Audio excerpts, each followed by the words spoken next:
नमस्ते अम्मी। खुश रह। नमस्ते अम्मी। आ जल्दी खाना चले ड्रेस निकाला जल्दी आओ तनी।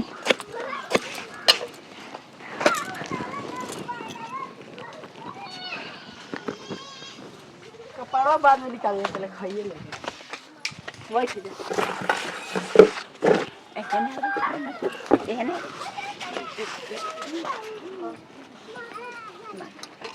ले आई खनवा लेके आओ।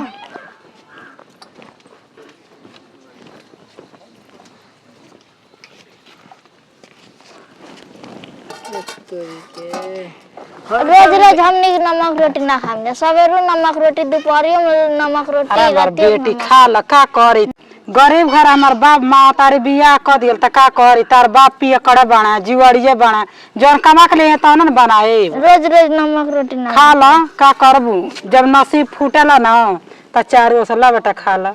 नीमक रोटी हर रोज खाएंगे, देहिया में एनर्जी आई। त अपना बाप से बतिया पियक्कड़ से लेकर हमार बाप भाई बियाह कर दले सो, इतना पियक्कड़ बाटे रोज पिए त ढोत इ नहीं जानता दूगो हमार लइका बना सो कहाँ खइए सो का खइए सो का करी। अब ल जा खा ल जा जौन बाप सुख रुकता ना खियाओ तनी।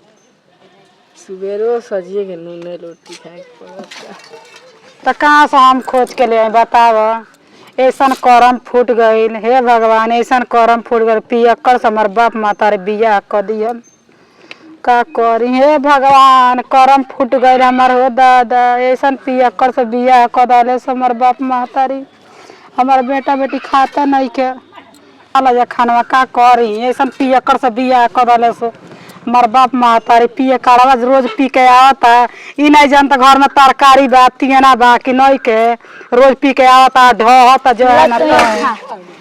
अरे ये भगवान हमार करम फूट गईल, एकरा से बियाह हो गईल।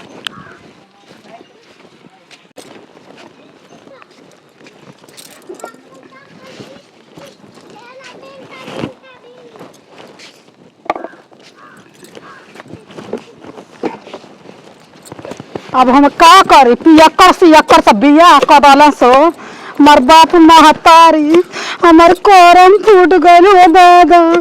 हाँ टुअरा रोज पी के आवता ना कुछ सुदूक समझता मारी के, रोज पियता पियक्कड़वा से बियाह कर दलन से हो दादा। हाँ हमार लड़का एको दिन खात नहीं खा सो, नीला खैले रोज रहत से नीम चटनी बनता रोज। हाँ कौन माई बहन घर मांगा जाइए, टुअरा नहीं जानता कि हम हमारी बिया घर में तरकारी ना आवेला कि नहीं आवेला। हाँ रोज पी पी ढहत जो है ना तो है इतना पियक्कड़ बाटे है ना। हमारा बाप मातारी ऐसा घर खो दलन से करम फूट गईल। हाँ रोटी चटनी नीम रोज खात नहीं खा कुल लइका हमार। अरे टुअरू हो टुअरू, तारा कीड़ा पड़ी से टुअरू, तू नहीं तू ऐसा बाड़ टुअरू रोज पिए तड़ा ना दुख समझे तड़ा मेरी लइका के कि हाँ हमार लइकवा का खाई, हमार मौगी खा खाई। टुअरू तू नहीं तो बुझत नहीं बड़पन को दुख। जाए टुअरू तू जिंदगी भर पिएबा ढहब, तू ऐसा बाड़।